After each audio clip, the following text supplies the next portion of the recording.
Mental health is often spoken about in hushed tones, especially when it comes to children.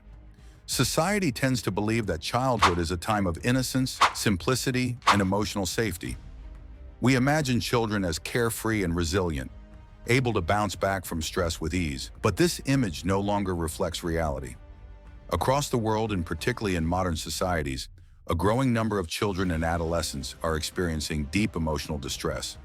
Anxiety, depression, behavioral disorders, and suicidal thoughts are no longer rare or exceptional among young people. They are becoming alarmingly common, and yet the crisis continues to unfold largely unseen and unaddressed. This video focuses on youth aged 3 to 17, a period of life when the brain, personality, and emotional systems are still developing. What happens during these years shapes not only academic success and social relationships, but also lifelong mental health. When children struggle during this critical window, the consequences often follow them into adulthood. According to national health data, anxiety disorders affect approximately 11% of children, making them one of the most common mental health conditions diagnosed in youth. Alongside anxiety, depression, and behavioral disorders are increasingly reported, diagnosed, and treated, yet many cases remain hidden, undiagnosed, or misunderstood. Understanding anxiety, depression, and behavioral disorders in children.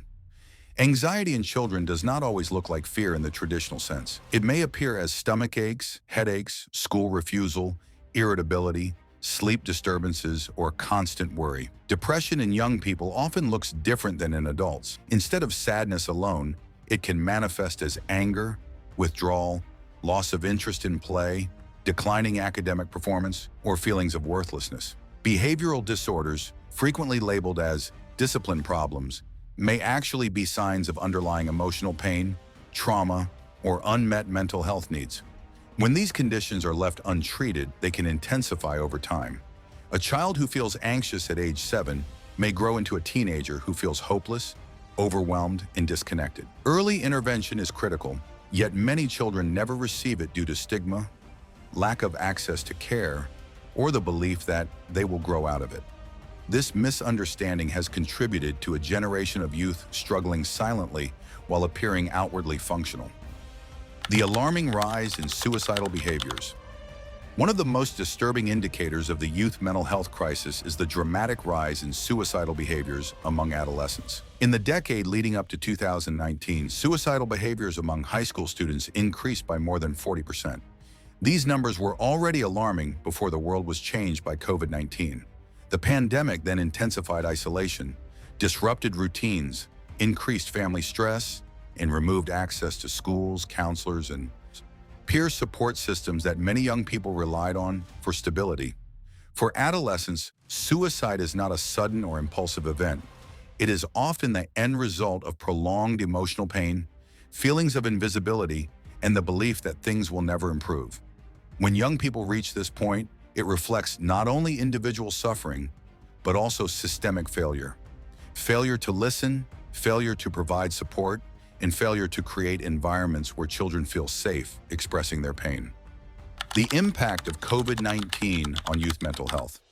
The COVID-19 pandemic did not create the youth mental health crisis, but it significantly worsened it. School closures removed structure, routine, and social interaction. Many children lost access to meals, counseling services, and safe spaces. Families faced financial hardship, illness, and grief, while children absorbed the stress and uncertainty around them. For some, home was not a safe place, and lockdowns meant prolonged exposure to neglect, abuse, or domestic violence. As screens replaced classrooms and bedrooms became isolation chambers, many young people reported increased anxiety, loneliness, sleep problems, and depressive symptoms. The long-term mental health effects of this period are still unfolding, but the evidence clearly shows that youth mental well-being declined sharply during and after the pandemic. Why this crisis matters to everyone youth. Mental health is not just a personal or family issue, it is a societal issue. Children struggling today will become adults tomorrow. When mental health needs go unmet in childhood, the effects ripple outward into education systems, healthcare systems, economies, and communities. Addressing youth mental health early is one of the most powerful ways to prevent long-term suffering, reduce healthcare costs, and build healthier societies. This crisis challenges us to rethink how we support children, emotionally how schools address mental well-being, and how families and communities respond to emotional distress. Awareness alone is not enough. Action, empathy, and systemic change are required. From awareness to action, listening to what children are telling us. The youth mental health crisis is not hidden because children are silent. It is hidden because adults often fail to listen.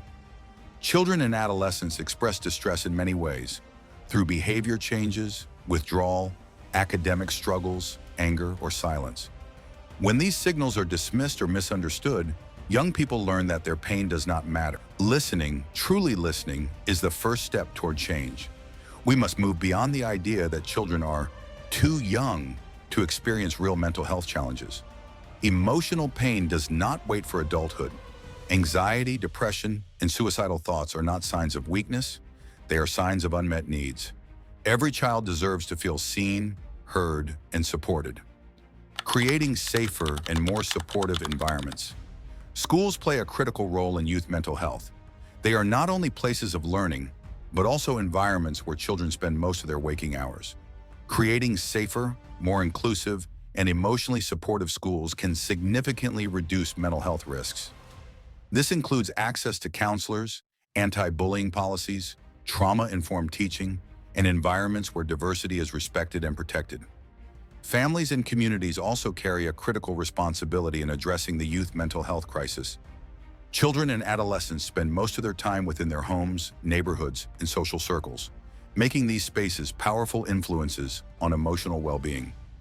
When caregivers, teachers, and community leaders actively acknowledge mental health as a normal and important part of development, they help create an environment where young people feel seen, heard, and valued, rather than ignored or misunderstood. Open conversations about emotions play a vital role in prevention and early intervention.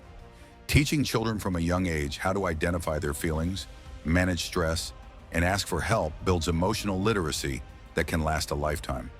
Mental health education in schools, combined with honest discussions at home, helps reduce stigma and breaks the harmful silence that often surrounds anxiety, depression, and behavioral struggles.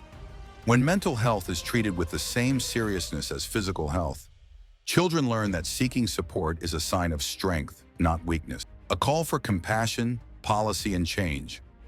Addressing the youth mental health crisis requires compassion at the individual level and sustained commitment at the policy level.